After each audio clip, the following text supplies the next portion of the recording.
tradisi-tradisi atau istilah-istilah anu biasa sok ku kolot baheula jeung urang-urang baheula sok dilaksanakeun. Naon teh? Nu kaduana istilah tradisi dina bulan puasa teh aya anu disebutkeun nadran. Tuh. Nadran. Tah eta teh nadran teh jang. Kaeul acan ditanya. Ka dieu? Acan ditanya. Oh, encan.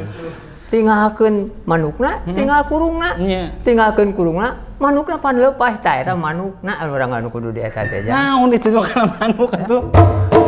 Nadran. Oh, nadran dari teh sugan teh manuk jang.